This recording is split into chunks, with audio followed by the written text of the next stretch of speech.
ITI instructor की परीक्षा को लेके बहुत बड़ा घोटाला है दोस्तों। और इस घोटाले के पीछे ना जाने कौन कौन है। क्या इसके लिए सरकार भी जिम्मेदार है या अधिकारी साठगांठ से ये गोरख धंधा प्रदेश में चला रहे हैं। इसी आईटीआई इंस्ट्रक्टर की परीक्षा को लेके हमने गहन मंथन किया और बहुत सारे तथ्य हमारे सामने आए। और जब ये तथ्य सामने आए तो वाकई में ही चौंकाने वाले थे। इसी चर्चा के साथ हमारे साथ मौजूद हैं हमारे सीनियर पत्रकार और राजनीतिक विशेषज्ञ प्रमोद शर्मा। प्रमोद शर्मा जी, आज की जो ये परीक्षा आईटीआई इंस्ट्रक्टर का आज बहुत हो हल्ला है। क्या कुछ इसमें तथ्य हमारे सामने निकल के आए हैं और क्या सरकार की क्या भूमिका है। देखिए, आए दिन खट्टर रेड कर रहे हैं, अनिल विज रेड कर रहे हैं, लेकिन एक बड़ी समस्या है रोजगार की। रोजगार के लिए क्यों नहीं पारदर्शिता आज तक बरती जा रही। देखिए अरुण भाई, हरियाणा बनने के बाद 1980 से ही जो है नौकरियों में भ्रष्टाचार शुरू हो गया था। 90 में तो बिल्कुल खुल के नौकरियों का भ्रष्टाचार चालू हो गया था। सन 2000 में ओम प्रकाश चौटाला जी की सरकार आई। हमारे आईएएस संजीव कुमार जी ने शिकायत की, करण सिंह दलाल की शिकायत पर जेबीटी घोटाला सामने आया और हरियाणा के एक पूर्व मुख्यमंत्री, उसके सुपुत्र सांसद अजय सिंह चौटाला, पूर्व आईएएस विद्याधर स्वामी जी और पूर्व विधायक और political adviser to chief minister Sher Singh बड़स्वामी जी को जो है लगभग 10-10 साल की सजा हुई और सभी को जो है 7 साल से जेल यात्रा में, सभी जो है 7 साल से जेल में हैं। उसके बाद भूपेंद्र सिंह हुड्डा जी की सरकार आई तो लोगों ने 10 साल तक उस पर भी उंगली उठाई कि एक एरिया विशेष के या जाति विशेष के लोगों को लगाया जा रहा है। फिर जो है जैसे ही खट्टर की सरकार आई तो खट्टर साहब ने इसमें जो है कुछ पारदर्शिता बरतनी शुरू की। मैं बिल्कुल कहूँगा पीछे से कुछ शुरुआत जो है थोड़ी अच्छी हुई, इसका उन्हें फायदा भी हुआ।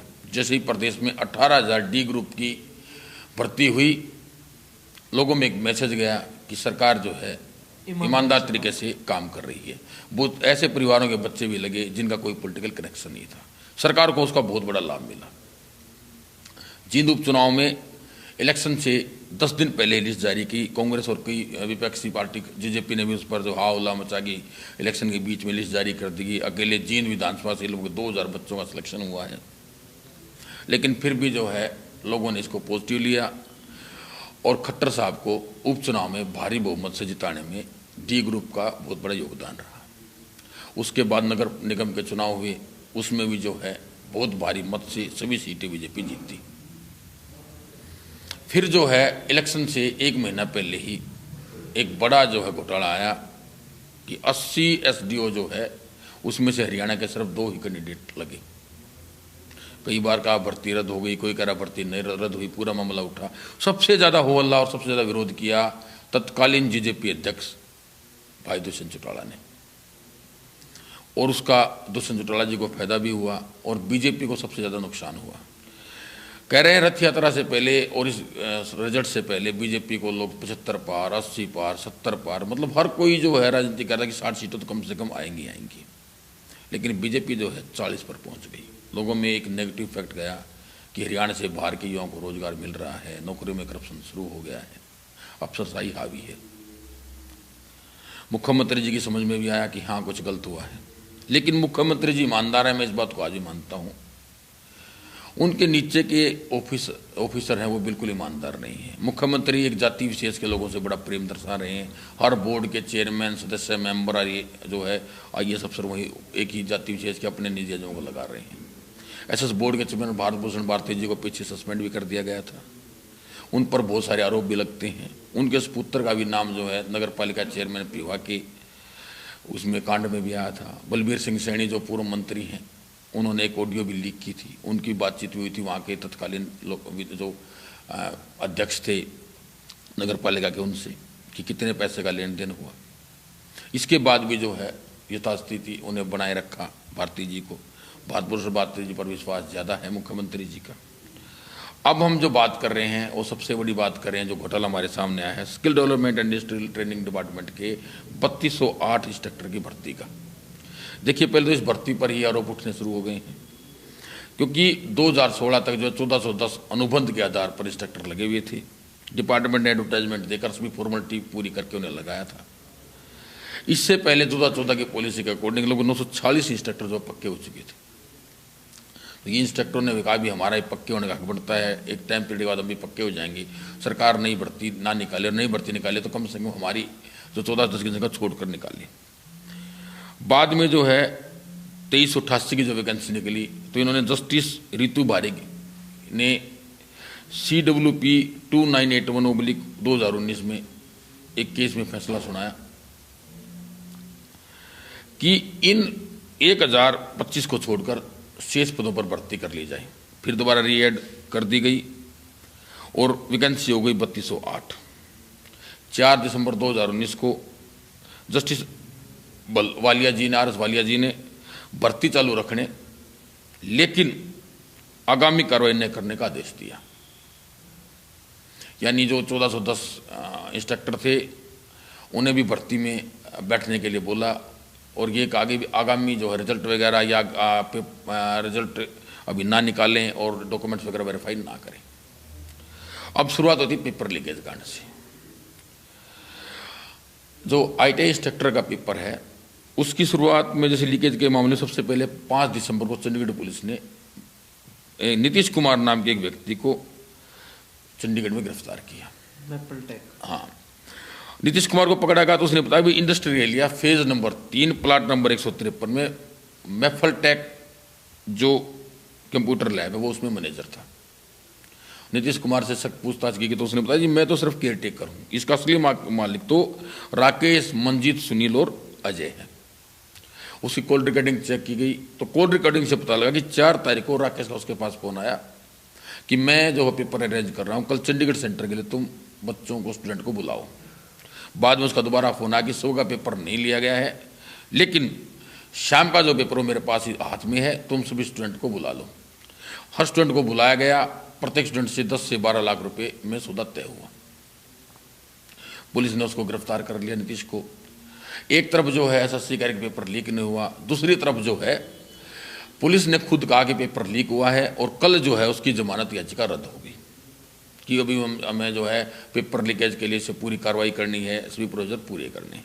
लेकिन बड़ी बात है सर, पेपर अभी रद्द नहीं हुआ। हाँ, इसी के साथ जो है 11 दिसंबर को जो इलेक्ट्रिशियन का पेपर था इंस्ट्रक्टर के रूप में वो भी पेपर रद्द हुआ। उसकी जो है हार्ड कॉपी बाहर जो है क्वेश्चन नंबर 60, 61, 62, 63, 65 की कॉपी बाहर प्रमुख अखबार में छपी, टीवी चैनलों ने भी इसको चलाया। हाँ, और अरुण भाई 9 तारीख को एक दिल्ली में लगा हुआ दिल्ली में कलर की पोस्ट लगा हुआ किसी दूसरे के स्तर में पेपर देता हुआ पकड़ा गया। तो वो भी एक किस्म से सरकार की नाकामी थी। अब देखिए मैपल टैग पर सरकार की बहुत बड़ी मेहरबानी हो रही है। मैपल टैग ने अपना नाम बदलकर श्री श्याम लैब कर दिया है रातों रात। और सबसे बड़ी बात ये हो रही है कि मैपल टैग का जो सेंटर था उसको बदल दिया गया है और तिरुपति जो है ना असेसमेंट लैब सेंटर है तो उसमें कर दिया गया है। तो सरकार मैपल टैग पर जो है बिल्कुल मेहरबान है। तिरुपति जो है सर ये मैपल टैग पे मेहरबान नहीं है, एक्चुअल में क्या है, कुछ अधिकारी या कहें फिर सरकार इस पूरे मामले पे पर्दा लगाना चाहती है ताकि सरकार की बदनामी ना हो।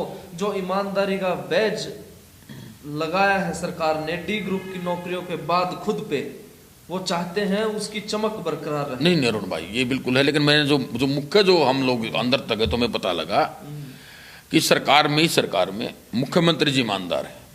हाँ, मंत्रियों को भी ज्यादा कुछ नहीं मिल रहा है, ना मंत्री की पर्ची खर्ची भी कम चल रही है, ना MLA के जो या मंत्रियों के जो है घरों पर ज्यादा भीड़ दिखाई दे रही है। इसका फायदा जो है IAS लोगों ने उठाना शुरू कर दिया।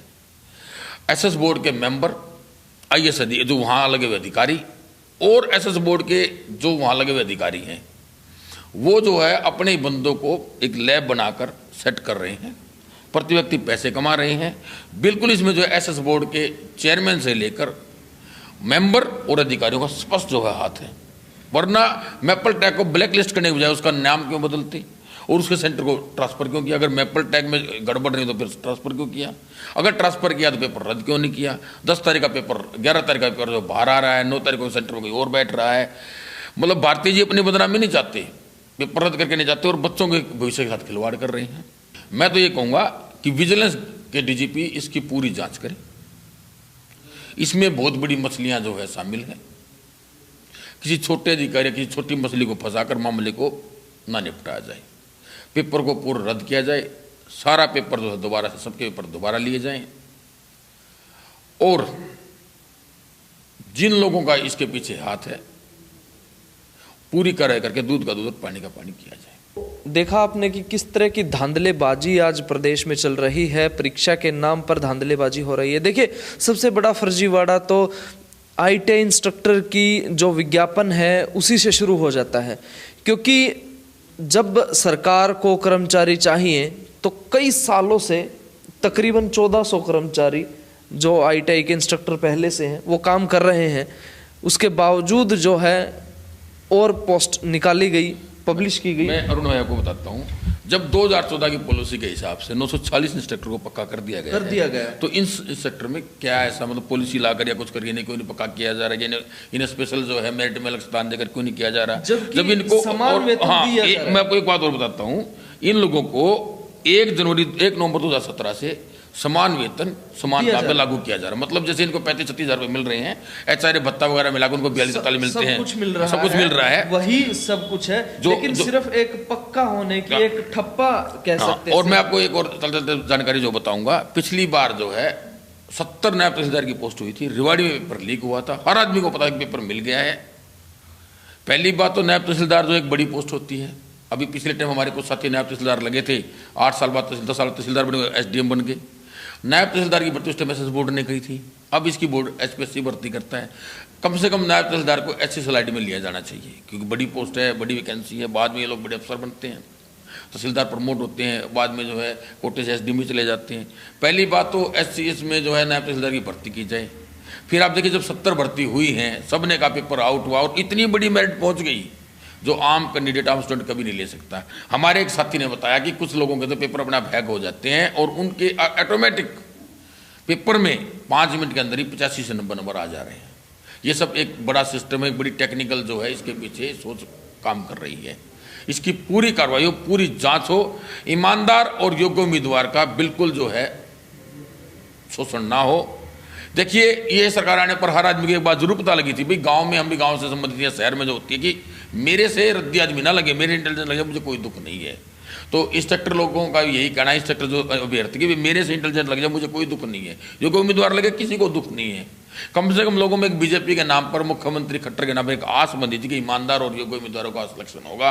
अब इसमें मंत्रियों और एमएलए के ना चलाकर आईएएस अफसर और ये जो ब्यूरोक्रेसी इसने कब्जा कर लिया है। मैं मुख्यमंत्री जी से भी जो है इस बारे में मुख्यमंत्री जी से भी मैं एक दरख्वास्त करूंगा कि मुख्यमंत्री जी आप खुद जो है इसमें इंटरेस्ट लें और भर्ती के नाम पर आपकी जो एक लोगों में इमेज बनी उसको बनाए रखें, और इसके पीछे जो साजिश में जो शामिल हैं उनको जो है तुरंत पर्दाफाश हो और उन लोगों को सजा मिले और योग्य उम्मीदवारों का सिलेक्शन हो। धन्यवाद।